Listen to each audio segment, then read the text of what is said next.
Pero, ¿qué pasa cuando ese trabajo que elegiste o esa profesión que te acompañó toda la vida, que te apasionaba, es la fuente del agotamiento, lo que te termina quemando?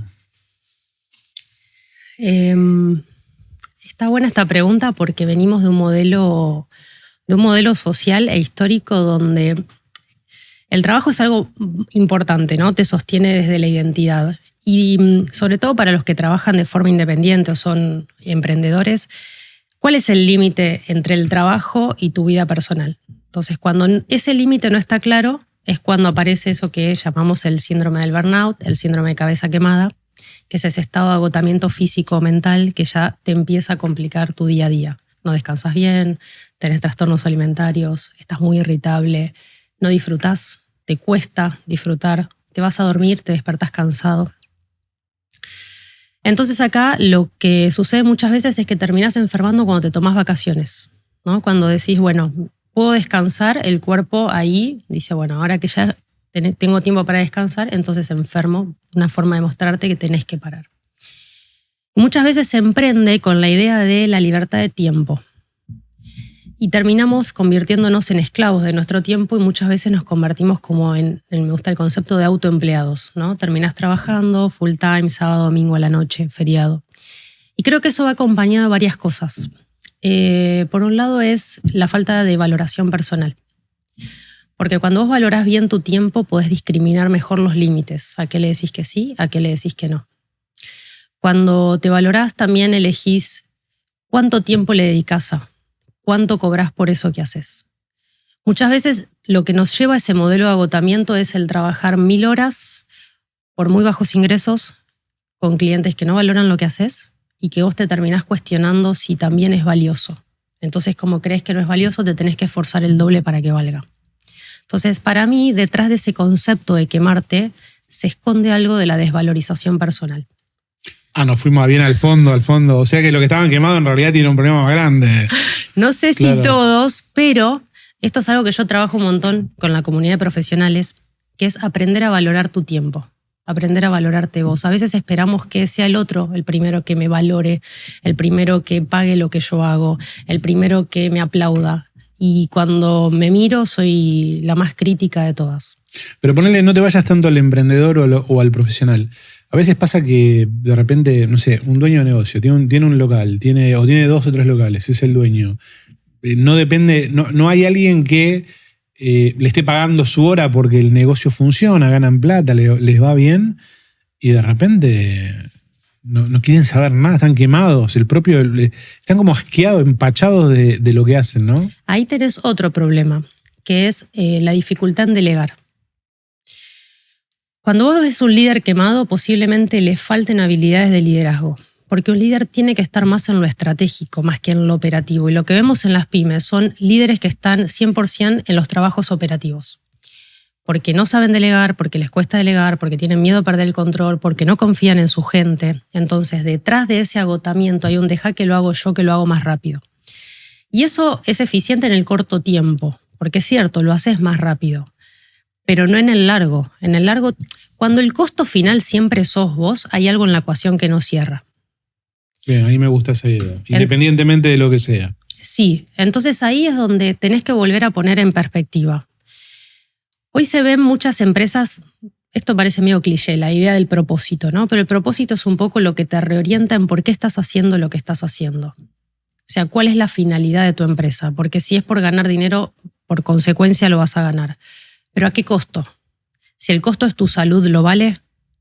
Entonces, digo, cuando volvemos sobre... A mí me gusta mucho el concepto de la coherencia interna. La coherencia interna es cuando pones en eje lo que pensás, lo que sentís, lo que haces y lo que decís. Cuando un líder o un emprendedor actúa con coherencia interna, es muy difícil que se queme. ¿Por qué? Porque va a estar viendo cómo se siente todo el tiempo.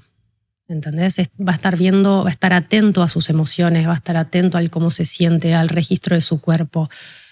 Por supuesto que esto requiere de mucho desarrollo personal, llegar a este nivel de entrenamiento y dimensionar la importancia de los límites en los negocios. Porque esto es algo que generalmente, a mí me encanta decir la frase que los límites es un acto de amor propio. ¿hasta dónde y hasta cuándo vas a seguir así? ¿Hasta dónde y hasta cuándo vas a seguir diciéndole que sí a todo? Porque al fin y al cabo, cuando le decís que sí a todo, te estás diciendo que no a vos. Vamos a hacer un ejercicio, ¿querés? No me expongas porque la comunidad es agresiva, pero dale. No, dale. Es un ejercicio para Dale. vos y para la comunidad. Re. Imaginemos que en la mano nos escribimos acá la palabra sí. Dame, lo voy a hacer yo para no No, exponer. dame que yo lo hago. Nos dame. exponemos los dos. Sí. Sí y no Bien. y no. Sí, después me van a decir que soy un cagón, que no me quise exponer. Dale, no importa. Sí y no. Sí y no. Bien. Cada vez que yo le digo que sí a todos, a todas las necesidades de los otros, Es terrible. ¿a quién le estoy diciendo que no? Así, mira, me lo voy a anotar para hacer el ejercicio. Ok, cuando le digo que sí al otro, me digo que no a mí. Y cuando le digo que no al otro, me digo que sí así. Entonces, esa es la importancia de aprender a poner límites. Y el primer límite siempre es para uno. Esto lo que va a generar es un montón de gente con la mano escrita así, sí, no, sí, no, sí, no. Estaría ¿no? bueno. Va a haber mucho más autocuidado. Ok, súper interesante. Cuando vos le decís que sí al otro, te estás diciendo que no a tu tiempo, a tus cosas. Sobre todo porque muchas veces a las cosas que le decimos que sí es prioridad para otro, pero no es prioridad para Claro, vos. pero ponele, vamos a movernos entre los distintos ejes, ¿no? Pero ponele que vos decís, che, soy emprendedor. Todos los emprendedores, vos tenés tus propios negocios, vos pasás por un momento donde es todo para vos, por decirlo de alguna manera, ¿no? Uh-huh. Por ahí estás atendiendo a un cliente, pero para poder crecer en tu negocio, por ahí estás desarrollando un producto, viajando para ver algo, y a veces es como que el tiempo no alcanza. Y uno deliberadamente, es más, cuando vos hablas, ves cualquier emprendedor la historia, si vos haces un recuento fotográfico, te das cuenta dónde empezó a emprender, ¿no? Porque es donde empezó a envejecer y después se pone a tiro. ¿Cómo hacemos esa...? Es muy difícil salir de empezar a decir que no a las cosas que tenés que hacer. Es que me parece que cuando uno empieza a crecer o a desarrollar un negocio, tenés distintas etapas. En una primera etapa, por supuesto que vos haces todo. Y vos podés crecer de forma exponencial o de forma gradual. Eso también es un poco una decisión, ¿no? Hasta dónde y cómo crezco. Hasta dónde me quemo y hasta dónde no. Pero hay un segundo tiempo donde vos tenés que poder empezar a delegar lo operativo. Lo estratégico no lo podés delegar, pero lo operativo sí. Y lo que no terminás invirtiendo por dinero, lo terminás invirtiendo por tiempo. Y cuando vos invertís tu tiempo en hacer todo, la ecuación final de lo que detona sos vos. Entonces, es estratégico cuidarte a vos, porque si vos, como líder de negocio o emprendedor, te quemás y no trabajás, ¿quién genera el dinero? ¿Quién se puede ocupar quién se puede sentar en el sillón del dueño? Sí. En un administrativo lo puedes reemplazar, un vendedor lo puedes reemplazar, pero el sillón del dueño, si queda vacante, queda acéfala la empresa. Entonces, es hasta estratégico cuidarte. Y para poder cuidarte, requerís de mucha autoconciencia y saber cuál es tu punto de basta para evitar llegar a ese punto. Nosotros en psicología, yo lo uso mucho con mi niño, aplicamos el semáforo de las emociones. El semáforo de las emociones, 3 colores, rojo, amarillo, verde. Verde, te sentís bien, estás a gusto con lo que estás haciendo, tenés tiempo para vos, encontrás un mediano equilibrio. En amarillo es de transición, en rojo ya llegaste al burnout, es quemado, estás quemado. Por supuesto, cuando llegas a rojo, lo único que te queda es parar, obligatoriamente. Te para el cuerpo, la situación, parás. Tenés que parar. La idea es que vos puedas ver en qué color estás hoy. Esto es un ejercicio importante hacer. ¿En qué color estoy hoy? ¿Estoy en verde? ¿Estoy en amarillo? ¿Estoy en amarillo transicionando a rojo o a verde? Porque en amarillo es donde puedes detenerte a pensar y a evaluar. En rojo ya es tarde. Por eso hablo mucho del desarrollo personal y de la autoconciencia y del conocimiento propio y de la puesta de límites y de la coherencia interna entre lo que digo que quiero, lo que siento, lo que hago y lo que digo. Porque acá viene un poco la pregunta. ¿Quiero crecer? ¿De qué manera? ¿A qué costo? Si el costo sos vos, difícil. Pero hay como un preconcepto, acá me voy a mover como emprendedor y voy a tener varios roles en esta charla. Hay como un preconcepto que el emprendedor lo tiene que dar todo. Sí, hay un concepto que muchas veces es cultural. Muchas veces miramos a nuestros costados o miramos al pasado y vemos historias de sacrificio, de esfuerzo, de no hay tiempo para. No hay tiempo para contemplar, no hay tiempo para disfrutar, no hay tiempo para descansar. ¿No? Entras en una máquina productiva al 100%. Y cuando empezás a entender que hay otras formas de emprender, donde no es necesario quemarte, donde lo importante es ponerte en primer lugar porque sos el que tracciona los resultados de tu emprendimiento, de tu negocio, entonces se abre la posibilidad de hacerlo distinto. Y ahí es donde entran habilidades donde tenés que desarrollar de gestión de emociones, de gestión de tiempo, de objetivos concretos, de terminar ese listado pendiente de cosas que te faltan hacer. Yo muchas veces soy consultora de recursos humanos y cuando voy a las pymes y queremos empezar a profesionalizar las áreas, empezamos a pensar en objetivos y los líderes no saben mucho pensar por objetivos. Entonces no tienen tiempo. La clásica es no tengo tiempo. Y si vos hoy no tenés tiempo para parar, ¿cuándo sí? ¿Cuándo vas a pensar los procesos? ¿Y cuál es todo el tiempo adicional que estás perdiendo por no haber parado a pensar cuál es la mejor forma de optimizar los procesos? Los equipos, lo que sea, ¿no? Entonces ahí está como arraigada esta idea de que el sacrificio se aplaude. Y cuando tomás conciencia y te das cuenta que hay otras formas de poder ser productivo sin quemarte, eso para mí es lo que merece el aplauso. Cuando yo miro a alguien que se está sacrificando, lo que veo es que hay alguien que por ahí no tiene las habilidades o las herramientas para hacerlo distinto o quizás ni siquiera sabe que se puede hacer distinto porque es lo que aprendió y lo que sabe. Entonces muchas veces si aprendemos o sabemos que esto es así, lo reproduzco. Hasta que ves otra forma de hacerlo distinto y por ahí empieza el cuestionamiento por contraposición. ¿Cómo está haciendo esta persona para tener esta empresa y no estar quemado o no estar agotado?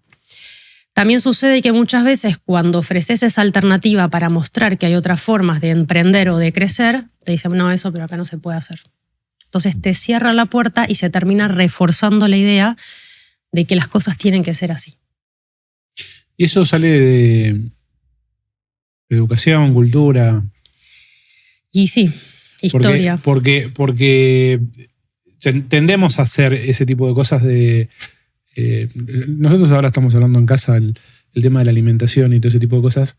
Y viste que nosotros venimos de descendencia italiana, el Tano festeja comiendo, lo que sea, comiendo, ¿no? Y uno entiende que es que si uno se hace una reunión familiar, tiene que comer. Y ahora empezamos a tratar de disociarlo, ¿no? Era gordito saludable, decía la abuela, ¿no? Claro, exactamente. Entonces ahora yo lo que veo, lo que empiezo a ver es a través de los medios, a través de las redes sociales, emprendedores que son más conscientes, que hacen deporte. Hoy fíjate que el emprendedor exitoso es el que está saludable, que hace deporte, es la imagen del emprendedor exitoso. Sí. Y para hacer eso necesitas tiempo. Y para necesitas tiempo tenés que dártelo. ¿No? El emprendedor, hoy la imagen del emprendedor exitoso por ahí es más el tipo centrado, que no entra, que reconoce sus emociones. Digo, ¿qué viene? ¿De cultura? Cultural, familiar. ¿Cómo era la historia de tu familia? Porque muchas veces eso es así como reproducimos las formas en que nos alimentamos, también reproducimos la forma en que trabajamos. O por imitación o por contraposición, ¿no? O porque yo veía que mi papá se sacrificaba un montón, entonces yo creo que tengo que hacer lo mismo, o a la inversa, como mi papá se sacrificaba un montón, entonces yo no quiero lo mismo. La realidad es que por copia o por oposición, el modelo siempre termina siendo el otro. Entonces acá lo que te permite salir de esa ecuación, de copiar fórmulas de otros, es volver a preguntarte a vos mismo, ¿cómo yo quiero trabajar? ¿Qué me hace bien? ¿Cómo me estoy sintiendo con esto que estoy haciendo? ¿Qué puedo hacer diferente? La realidad es que para tener tiempo, el tiempo no se va a agregar porque lo desee, o el tiempo no se va a hacer solo. Pero sí lo que puedes hacer es administrarlo y gestionarlo mejor, estableciendo prioridades, pidiendo ayuda, delegando, armando equipo, generando espacios personales para mejorar los procesos. O sea, los líderes o emprendedores tienen que tener tiempo para poder pensar sus procesos y poder pensarse a sí mismos cómo están hoy trabajando y cómo se siente su equipo. A mí me gusta mucho la metáfora de que los equipos terminan espejando la actitud del líder.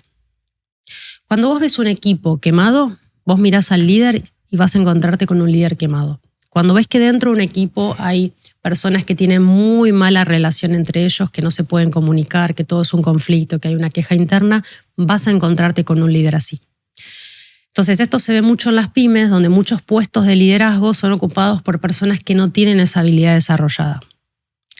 Entonces, es el hijo de, el primo de, el amigo de, lo ponemos en un lugar de mando, o porque tiene quizás un conocimiento técnico y era el mejor vendedor, pasa a ser ahora el jefe de área, y le falta esa habilidad. Y la realidad es que cuando ese líder no tiene esa habilidad, el equipo también se vuelve ineficiente.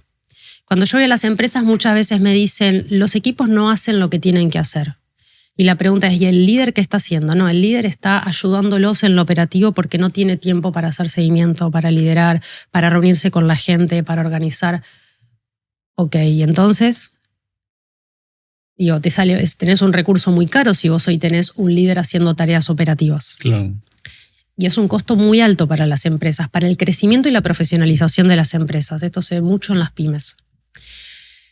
Entonces, el tiempo lo tenés que administrar a conciencia, gestionar a conciencia. ¿Dónde voy a poner los momentos más importantes del día? ¿Dónde vas a estar vos? ¿Qué vas a estar haciendo? Que mueva las agujas de tu negocio. Porque muchas veces estás haciendo un cartelito en Canvas para subir a una red social y eso no mueve la aguja de tu negocio y desatendés cosas muy críticas como es salir a buscar clientes. Entonces, ¿cómo generas tiempo? Pidiendo ayuda, Sí, delegando. No hay otra forma.